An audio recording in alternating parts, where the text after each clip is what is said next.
Hello everyone, welcome back to my channel Harshida Education.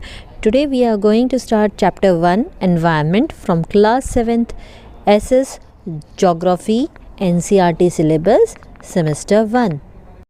Let's start our chapter 1 Environment.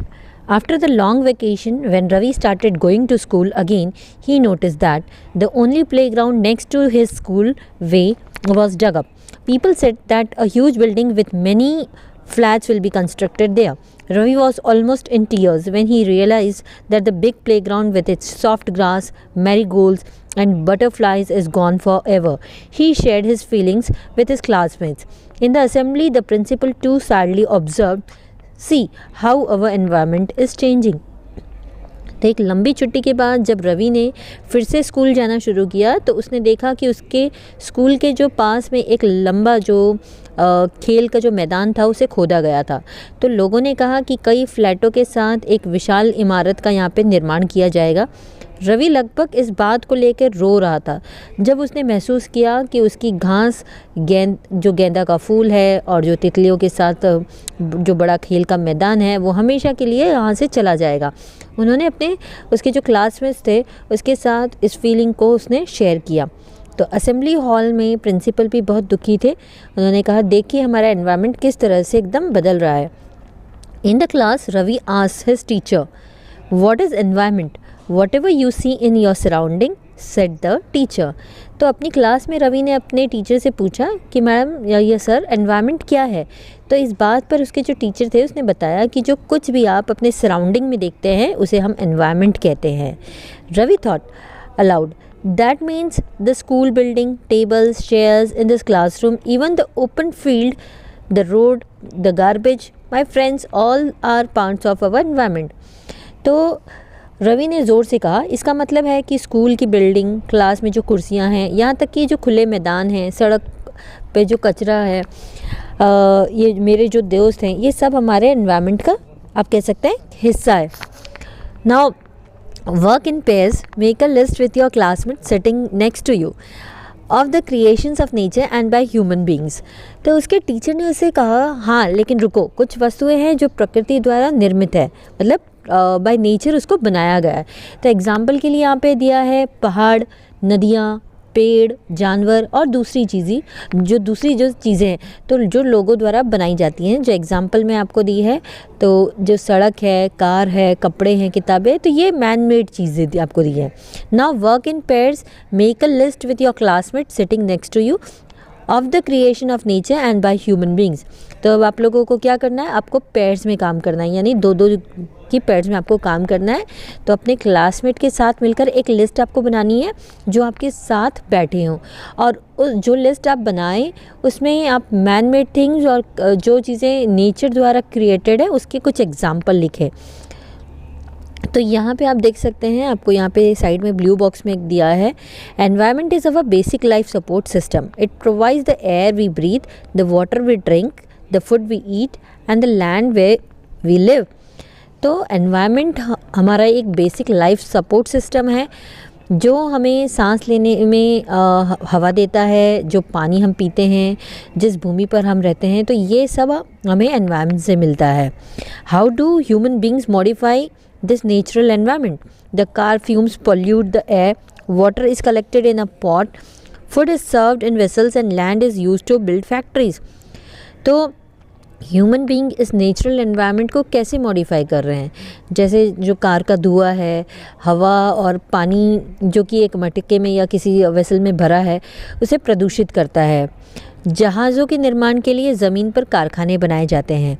Human beings make cars, mills, factories and manufacture containers. This is how human beings modify natural environment. तो इंसान कारें, मिल यानी कि जो factories वगैरह है इन सबको बनाता है, कारखानों और कंटेनरों का वो निर्माण करता है। इस तरह से ह्यूमन बीइंग्स नेचुरल एनवायरनमेंट को अपने हिसाब से वो मॉडिफाई कर रहे हैं। रवि, परमजीत, जैसी, Mustafa, Asha were all excited about making the list. Why is our environment changing? asked Iqbal. It's all because of our needs. तो रवि, परमजीत, जैसी, मुस्तफ़ा, आशा, जो ये सभी के सभी जो रवि की क्लास में पढ़ते थे, ये सभी के सभी लिस्ट बनाने के लिए काफ़ी ज़्यादा एक्साइटेड थे। तो हमारा एनवायरनमेंट क्यों बदल रहा है, तो ऐसा एक जो लड़का था इकबाल, उसने ऐसा क्वेश्चन किया। तो टीचर ने इकबाल के इस क्वेश्चन का ये आंसर दिया कि ये सब हमारी ज़रूरत के कारण हो रहा है। They are increasing day by day. We are therefore modifying and at times even destroying our natural surroundings, the teacher replied. तो जब इकबाल ने ये क्वेश्चन किया तो मैडम ने ऐसा उसको बोला कि भाई ये हमारी ज़रूरतों के कारण हो रहा है और ये दिन ब दिन बढ़ती जा रही है। जो हमारी ज़रूरतें हैं वो क्या हो रहा है, दिन ब दिन बढ़ती जा रही हैं और कई बार अपने इस नेचुरल सराउंडिंग को हम नष्ट कह रहे हैं अपनी ज़रूरतों की वजह से। तो यहाँ पे आप देख सकते हैं फिगर 1.1 जो आपको दिया है, that is components of environment, यानी कि एनवायरनमेंट के क्या कॉम्पोनेंट्स हैं। तो first is natural is the component first and second is human made. Natural क्या हुआ, जैसे एयर जो एटमॉस्फियर है, वाटर यानी हाइड्रोस्फियर, लैंड यानी लिथोस्फियर एंड लिविंग थिंग्स यानी बायोस्फियर। तो ये सारी की सारी नेचुरल कॉम्पोनेंट्स हैं। अब ह्यूमन मेड कॉम्पोनेंट्स में क्या क्या चीज़ें आती हैं, तो जो buildings, parks, bridge, roads, industry, monuments, ये सब ह्यूमन मेड द्वारा बनाए गए हैं। और जो थर्ड कंपोनेंट है दैट इज़ ह्यूमन। तो ह्यूमन में क्या आ गया, एक इंडिविजुअल, फैमिली भी एक जो कंपोनेंट है वो ह्यूमन के अंदर आ रहा है। इसी तरह से जो कम्युनिटी है, रिलीजन है, एजुकेशनल है, इकोनॉमिक है, पॉलिटिकल सिचुएशन है, so all this comes under human. So we have seen 3 different components of environment. Okay, now next is from the above conversation you understand that the place, people, things and nature that surround any living organism is called environment. It is a combination of natural and human made phenomena. While the natural environment refers to the both biotic and abiotic conditions existing on the earth. तो ऊपर दी हुई बातों से अब हम ये समझ सकते हैं कि जगह, लोग, चीज़ें और प्राकृतिक प्रकृति की दुनिया जो किसी भी जीवित जीव को घेरती है वह एनवायरनमेंट कहलाती है। तो एनवायरनमेंट प्राकृतिक और मानव निर्मित घटनाओं का मिलन है, जबकि एनवायरनमेंट पृथ्वी पर जो बायोटिक फैक्टर्स हैं या फिर अबायोटिक फैक्टर्स हैं, इन दोनों स्थितियों को रेफर करती है। बायोटिक चीज़ क्या होती है, तो यहाँ पे आप देखिए ब्लू बॉक्स में आपको दिखाया है the world of living organisms, यानी एग्जाम्पल प्लांट्स एंड एनिमल्स। तो ऐसा वर्ल्ड जिसमें लिविंग ऑर्गेनिजम्स है यानी जीवित लोग हैं। तो जीवित में क्या आ गया, प्लांट्स हैं, एनिमल्स हैं, इवन हम लोग भी जीवित ही हैं।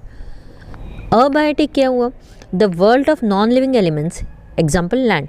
तो अबायोटिक यानी कि एक ऐसा संसार जिसमें नॉन लिविंग थिंग्स हैं, नॉन लिविंग एलिमेंट्स है, जैसे कि लैंड यानी ज़मीन। तो ज़मीन क्या है, एक नॉन लिविंग थिंग है। Human environment reveals the activities, creations and interactions among human beings. तो ये जो मानव पर्यावरण है, ये मानव के बीच जो एक्टिविटीज़ हैं, जो क्रिएशंस हैं, तो इन सब के बीच में ये एक इंट्रैक्शन ये कर रहा है, मतलब एक तरह से बातचीत हो रही है। बातचीत ज़रूरी नहीं है बोल के होती है, there are various ways to do the interaction.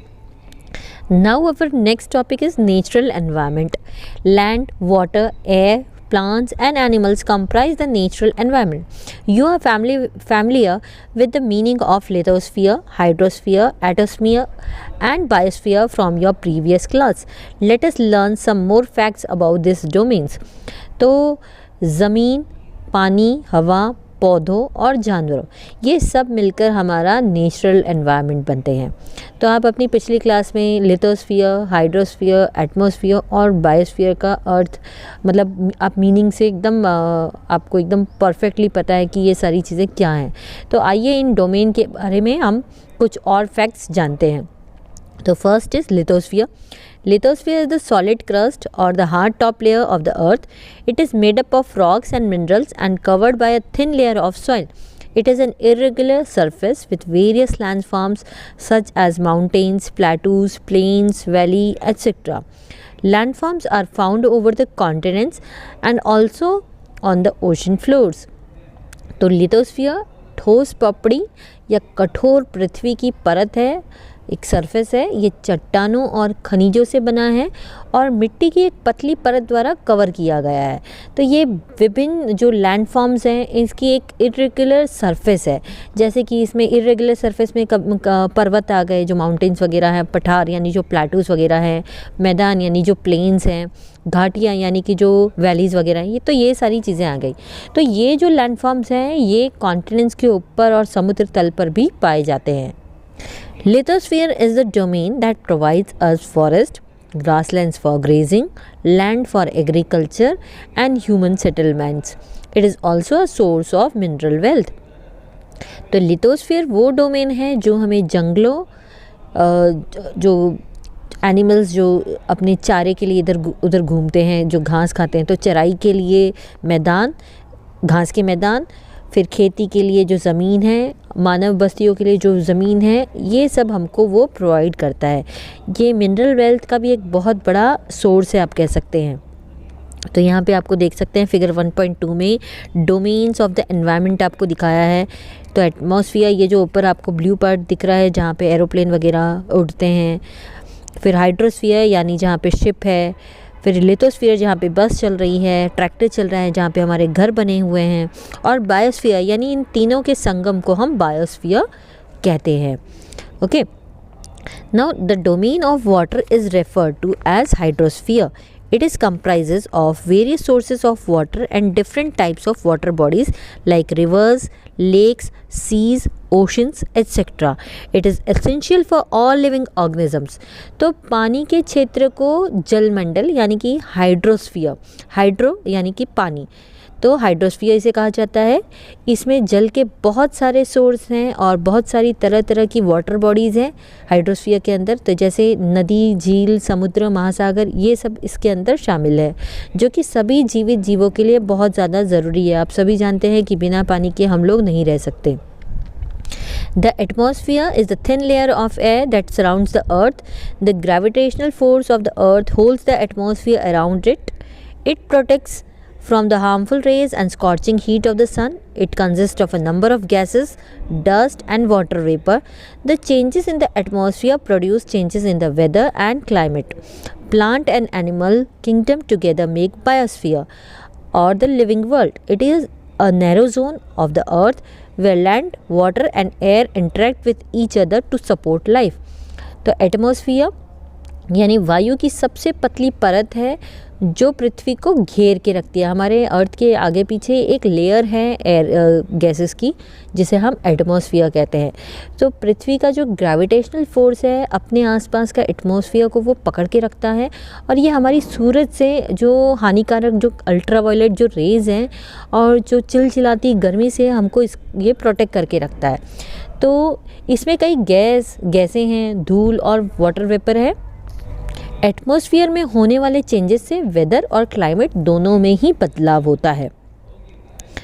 पौधे और पशु साम्राज्य दोनों मिलकर जीवमंडल यानी कि जो बायोस्फीयर है या एक जीवित दुनिया आप कह सकते हैं वो बनाते हैं।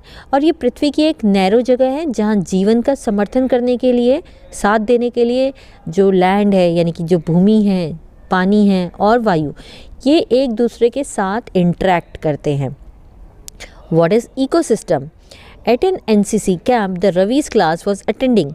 Jessie exclaimed, "What a heavy downpour!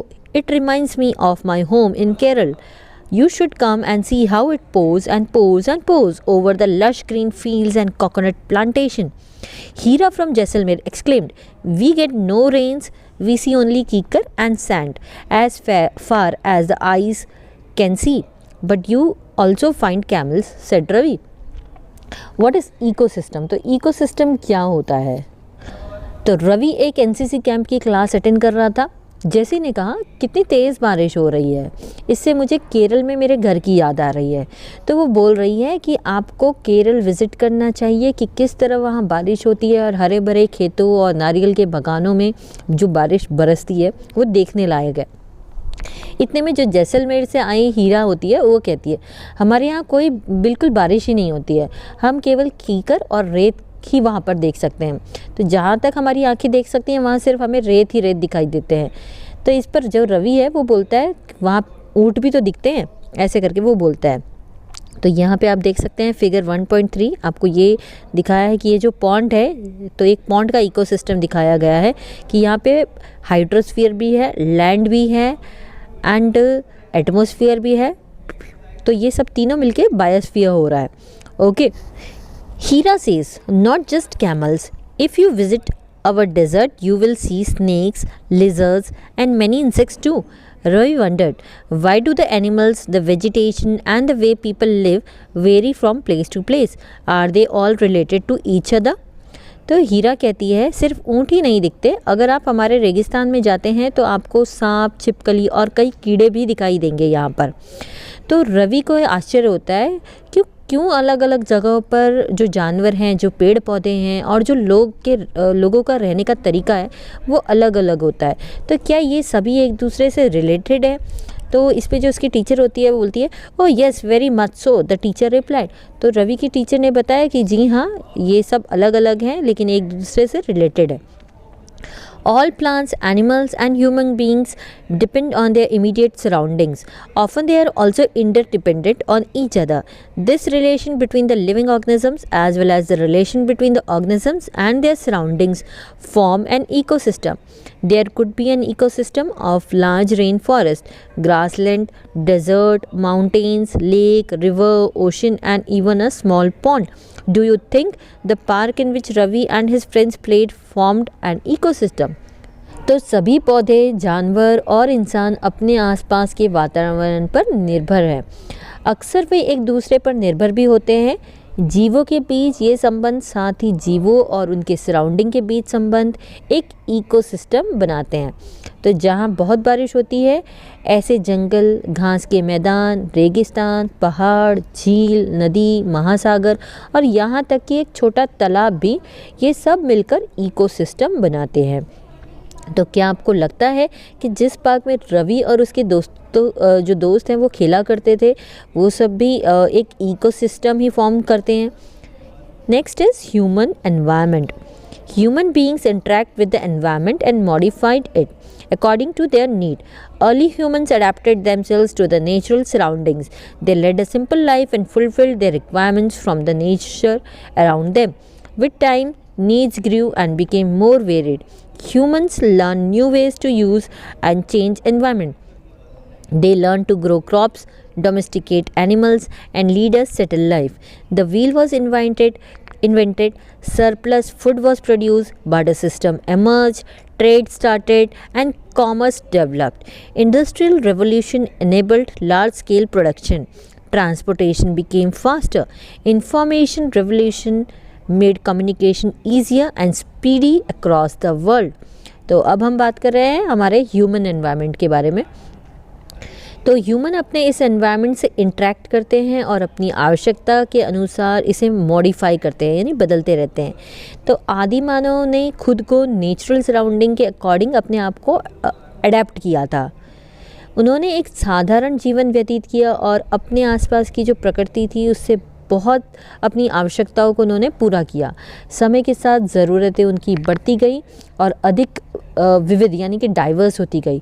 मनुष्य पर्यावरण के उपयोग और परिवर्तन के नए तरीके सीखता है। वे फसल को उगाने का तरीका, जानवरों को पालने का तरीका और एक व्यवस्थित जीवन जीना भी सीखता है। तो पहिए का जो आविष्कार किया गया था, इसके अलावा जो सरप्लस फूड यानी कि जो ज़्यादा से ज़्यादा जो फूड है, खाना, उसका जो प्रोडक्शन किया गया था, बार्टर सिस्टम की शुरुआत हुई थी, व्यापार और वाणिज्य विकसित हुआ था, इंडस्ट्रियल रेवोल्यूशन ने बड़े पैमाने पर उत्पादन को सक्षम किया था, परिवहन यानी ये जो ट्रांसपोर्टेशन है वो बहुत तेज़ हो गया था, इंफॉर्मेशन रेवोल्यूशन ने कम्युनिकेशन को दुनिया भर में एकदम आसान और एकदम स्पीडी बना दिया गया। यानी कि अगर आपको जैसे किसी को भी फ़ोन करना है तो पहले बहुत टाइम लगता था, अभी तो फ़ोन है कि आप किसी को मैसेज या ऑन द स्पॉट उससे बात कर सकते हो। तो ये सारी चीज़ें बढ़ गई थी। Now have you ever thought why you love eating a juicy watermelon in summer and hot roasted peanuts in winter? A perfect balance is necessary between the natural and human environment. Human must learn to live and use their environment in a harmonious way. तो क्या आपने कभी सोचा है कि आपको गर्मियों में रसदार एकदम तरबूज और सर्दियों में गर्म भुनी हुई मूंगफली खाना क्यों पसंद है? प्राकृतिक और मानव पर्यावरण के बीच एक संतुलन ज़रूरी है, एक बैलेंस ज़रूरी है। तो मनुष्य को अपने पर्यावरण को एकदम सद्भाव से जीना, यानी हार्मोनियस वे में उसको जीना है और उसको उपयोग करना सीखना चाहिए। नूरी, a girl from Mizoram, from Ravi's class, often talks about the lush green surroundings for her place. Seeing Ravi upset at having lost his playground, Nuri invited him to visit her home state during the coming vacation. Ravi's teacher asked the students to draw the landscape, houses and activities of the people and places they visit during the holidays. तो रवि की class में मिज़ोरम की एक लड़की थी जिसका नाम था नूरी। तो नूरी अक्सर अपनी जगह के हरे भरे सराउंडिंग के बारे में बात करती थी। तो रवि ने अपने खेल का मैदान खो गया था, उसका मतलब वहाँ पे बड़ी बड़ी बिल्डिंग्स बनने वाली थी, तो वो उससे काफ़ी परेशान हो चुका था। तो नूरी ने उसे आने वाली जो छुट्टियाँ हैं उसके दौरान अपने होम टाउन का दौरा करने का इन्विटेशन दिया। रवि के टीचर ने बच्चों से कहा कि वे छुट्टियों के दौरान जो लोगों की जो लैंडस्केप है, यानी जो परिदृश्य कह सकते हैं या सीनरी होता है, घर जो है और एक्टिविटी, यानी कि वो लोग क्या कर रहे हैं, उनका क्या क्या काम वगैरह होता है, तो टीचर ने कहा कि आप इसे ड्रॉ करें अपनी छुट्टियों के दौरान। तो यहाँ पे हमारा चैप्टर फिनिश होता है। अगर आपको अच्छा लगा, समझ में आया, तो प्लीज़ सब्सक्राइब करिए मेरा channel Harshida education. Bye bye.